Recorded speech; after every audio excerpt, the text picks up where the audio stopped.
ஸ்ரீமத் வால்மீகி ராமாயணம் அயோத்தியா காண்டம் chapter 72. Bharathan துக்கத்தால தலைய குனிஞ்சுண்டு தசரதருடைய அந்தப்புறத்துக்கு வரார். மகாராஜாவோட அந்தப்புறத்துல அங்க அப்பாவை காணும். சரி, இங்க இல்லைன்னா அம்மாவோட அந்தப்புறத்துல இருப்பார் அப்படின்னு சொல்லிட்டு அங்க போறார். தன்னோட புத்திரன் ஊர்ல இருந்து வந்துட்டான் அப்படிங்கறத பார்த்து கைகேயிக்கு ஒரே சந்தோஷம். உடனே குதிச்சுண்டு ஓடி வரா. களையற்ற அந்த புறத்துல பரதன் பிரவேசிச்சு தன்னோட அம்மாவனுடைய பாதங்களை தொட்டு நமஸ்காரம் பண்றான். ஊர்ல இருந்து வரத்துக்கு உனக்கு எத்தனை நாளுப்பா ஆச்சு? ரதத்துல வந்ததுனால உனக்கு ரொம்ப சிரமமா இருக்கா? தாத்தா மாமா எல்லாரும் ரொம்ப சௌக்கியமா இருக்காளா அப்படின்னு எல்லாரையும் பத்தி ரொம்ப சந்தோஷமா விசாரிக்கிறா. பரதன், என்னுடைய தாத்தா வாத்துல இருந்து கிளம்பி 7 நாள் ஆயிடுத்து. அங்க எல்லாரும் சௌக்கியமா தான் இருக்கா. அவள்லாம் எனக்கு நிறைய வெகுமானங்கள் எல்லாம் கொடுத்தா. பரிவாரங்களை எல்லாம் நீ அதெல்லாத்தையும் எடுத்துட்டு பொதுவா வாங்கோ அப்படின்னு சொல்லிட்டு நான் வேகமா வந்துட்டேன். மகாராஜா அவனுடைய தூதர்கள் எல்லாம் என்ன சீக்கிரமா வா அப்படின்னு சொல்லிட்டு கூப்பிட்டுன்னு வந்தா. அவரை அந்த புறத்துல காணும். சரி, இங்கதான் இருப்பாருன்னு வந்தேன். இங்கேயும் அவரை காணுமே. மகாராஜாவோட உத்தரவால தூதர்கள் என்ன எதுக்கு சீக்கிரமாக அழிச்சுண்டு வந்தா? அவர் வழக்கமா படுக்கக்கூடிய கட்டிலும் ஆசனமும் ஏன் இப்படி சூன்யமா இருக்கு? அவருக்கு என்ன ஆச்சு? ஏதானும் உடம்பு முடியலையா? மனக்கவலையா? உங்களுடைய அந்த புறத்துல அவர் இங்க இருப்பார் அப்படின்னு நினைச்சுட்டு இங்க வந்தேன். அவர் எங்க? ஒரு சமயம் கௌசல்யா தேவியினுடைய அந்த புறத்துல இருக்காரா? அவரை நான் பார்த்து உடனே எனக்கு நமஸ்காரம் பண்ணணும் அப்படின்னு சொல்லிட்டு பரதன் சொல்றான். தன் மகனுக்கு ராஜ்யம் கிடைக்கணும் அப்படிங்கிற பேராசையால புத்தி கெட்டு அவனுக்கு ரொம்ப கோரமான ஒரு சமாச்சாரத்தை ரொம்ப அது பிரியமா இருக்கும் அப்படின்னு நினைச்சிட்டு மகாராஜா சகல பிராணிகளும் முடிவிலே அடையக்கூடிய அந்த கதிய அடைஞ்சுட்டார் அப்படின்னு சொல்றா. உடனே பரதன் கைகளை உதறிண்டு ஹா கெட்டேன் நான் அப்படின்னு சொல்லிட்டு ரொம்ப தீனமா அலறான். மகாவீரனும் தைரியசாலி ஆனாலும் கூட அவனால இந்த சோகத்தை தாங்க முடியல. மூர்ச்சை அடைந்து அப்படியே பூமியில விழுந்துடுறான். மறுபடியும் கொஞ்சம் நினைவு திரும்புறது. இதோ இருக்கக்கூடிய இந்த தங்க கட்டுல மகாராஜா அதுல படுத்துருக்கும் போது அது பிரகாசமா இருக்குமே. இப்போ சந்திரன் இல்லாத ஆகாசத்தை போலும் ஜலம் வத்தி போன ஒரு சமுத்திரத்தை போலும் இருக்கே அப்படின்னு சொல்லிட்டு தன்னுடைய வஸ்திரத்தால முகத்தை மூடிண்டு வாய் விட்டு ஓன்னு அழறான். தன்னோட புத்திரன் இப்படி துக்கம் தாங்காம தரையில விழுந்து புரள்றத பார்த்துட்டு கைகேயி அவனை தூக்கி எடுத்து, மகாராஜனே, மகா கீர்த்திமானே, எழுந்துருப்பா, எதுக்கு இப்படி பூமியில கிடக்க? உன்னை போன்ற சாதுக்களும் எல்லோராலும் கொண்டாடப்படக்கூடியவர்களும் இப்படி துக்கப்படலாமா அப்படின்னு சொல்லி அவனை சமாதானம் பண்றான். பரதன் ரொம்ப நேரம் புரண்டு அழறான். மகாராஜா ராமனுக்கு அபிஷேகம் பண்ணுவார், அநேக யாக யஜ்ஜங்களை எல்லாம் பண்ணுவார் அப்படின்னு நம்பித்தானே நான் இங்கேருந்து போனேன். ஐயோ, எண்ணம் எல்லாம் பாழா போச்சே. சக்கரவர்த்தியை காணாமல் என்னுடைய ஹிருதயமே பிளந்து போறதே. நான் இல்லாத சமயத்துல மகாராஜா எந்த நோயால உயிரை விட்டார்? ராமலக்ஷ்மணர்கள் அவருடைய மரண காலத்தில் சமீபத்தில் இருந்து சகல சிசுருஷைகளையும் பண்ணும் பாக்கியத்தை அடைஞ்சாளே. நான் வந்திருக்கிறது எங்க அப்பாவுக்கு இப்போ தெரியாதே. தெரிஞ்சா என்ன வாரி அணைச்சு சந்தோஷப்படுவாரே.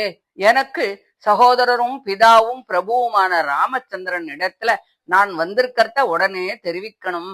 தர்ம மார்க்கத்தை அறிந்தவனுக்கு மூத்த சகோதரன் பிதாவல்லவா? சக்கரவர்த்தி பரலோகமடைந்த பிறகு அவரே எனக்கு கதி, அவரே எனக்கு பிதா. ஆகையால் அவருடைய பாதத்தை நான் நமஸ்காரம் பண்ணணும். என் பிதா என்ன சொன்னார்? அவர் தன்னுடைய மரண காலத்துல எனக்கு செய்த ஹிதோபதேசத்தையும் ஆக்ஞையையும் உடனே நீ எனக்கு சொல்லணும் அப்படின்னு சொல்லி பரதன் அம்மாவை கேக்குறான். உடனே கைகேயி சொல்றா, அவருக்கு மரண காலத்துல உன் ஞாபகம் கொஞ்சம் கூட இல்லவே இல்லப்பா. ஹா ராமா, ஹா லக்ஷ்மணா, ஹா சீதே அப்படின்னு சொல்லிண்டே ஜீவனை விட்டுட்டார். உங்க அப்பா மரண காலத்துல என்ன பார்த்து ராம லக்ஷ்மணர்களும் சீதையும் அயோத்தியைக்கு திரும்பி வரும்போது அவளை பாக்குறவா மகா பாக்கியசாலிகள்னு சொல்லிட்டு நினைவு இழந்து போனார் அப்படின்னு சொல்றா. தசரதர் மரணம் அடையும் போது கௌசல்யாவோட அந்த புறத்துலதான் இருந்தார். அப்ப அங்க கைகேயி இல்ல. மறுநா காலத்தாலதான் அந்த சமாச்சாரம் தெரிஞ்சு அங்க வந்தா அப்படின்னு சொன்னா. ஆனா இப்ப இவர்கிட்ட சொல்ற வார்த்தைகளை பார்த்தா தாங்கிட்ட சொன்ன மாதிரி சொல்ற. ஆனா இந்த வார்த்தைகள் எல்லாமே கௌசல்யை கிட்ட சொன்னதுதான் அப்படின்னு நம்ம எடுத்துக்கணும். தசரதர் இறந்த சமாச்சாரத்தை கேட்டதால உண்டான துக்கத்தை விட ராமலட்சுமணா எல்லாம் காட்டுக்கு போனா அப்படிங்கறத கேட்ட உடனே பரதனுக்கு துக்கம் இன்னும் ஜாஸ்தி ஆயிடுச்சு.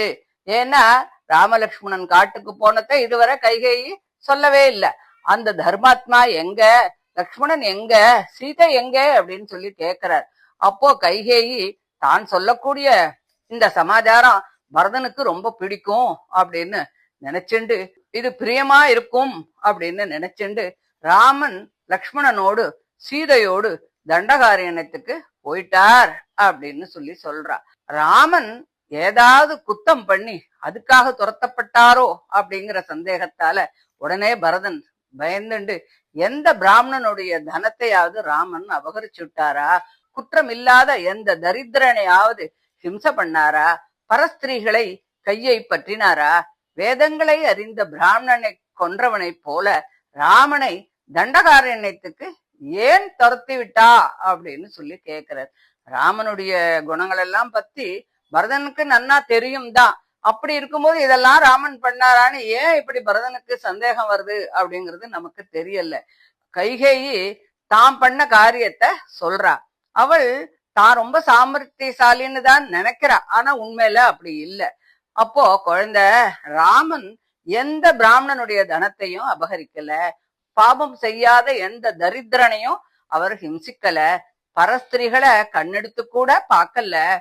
அவனுக்கு அபிஷேகம் நடக்க போறதுன்னு தெரிஞ்சுண்டு உனக்கு அந்த ராஜ்யத்தை தரணும் அப்படின்னு சொல்லி ராமனை காட்டுக்கு அனுப்பணும் அப்படின்னு நான் தான் உங்க அப்பா கிட்ட கேட்டேன். அவரும் அப்படியே தரதா வாக்கு கொடுத்து அதை நிறைவேற்றினார். ராம லக்ஷ்மணர்களும் சீதையும் அதுக்கு கட்டுப்பட்டு எல்லாரும் வனத்துக்கு போனா. தன் பிரியமான புத்திரனை விட்டு பிரிஞ்ச தசரதர் அந்த துக்கம் தாங்காம அதே ஏக்கத்தால உயிரை விட்டுட்டார். உனக்கு ராஜநீதி நன்னா தெரியும், அதனால ராஜ்யத்தை நீ ஏத்துக்கணும். நான் உனக்காகத்தான் இது எல்லாத்தையுமே பண்ணினேன். நீ வருத்தப்படாத, சோகத்தை விட்டுடு, தைரியமா இரு. இந்த ராஜ்யம் உனக்குத்தான், இந்த அயோத்தியும் உனக்குத்தான். உன் பிதாவுக்கு நடக்க வேண்டிய கிரியைகளை எல்லாம் நல்லபடியா முடிச்சுட்டு இந்த பூமண்டலத்துக்கு சக்கரவர்த்தியாக உன்னை நீ அபிஷேகம் பண்ணிக்கோ அப்படின்னு சொல்லி கைகேயி சொல்றா அப்படின்னு சொல்லி இந்த 72வது அத்தியாயம் முடியறது. இதை தொடர்ந்து 73வது அத்தியாயத்தை அடுத்த ஆடியோவில் பார்க்கலாம். தேங்க்யூ.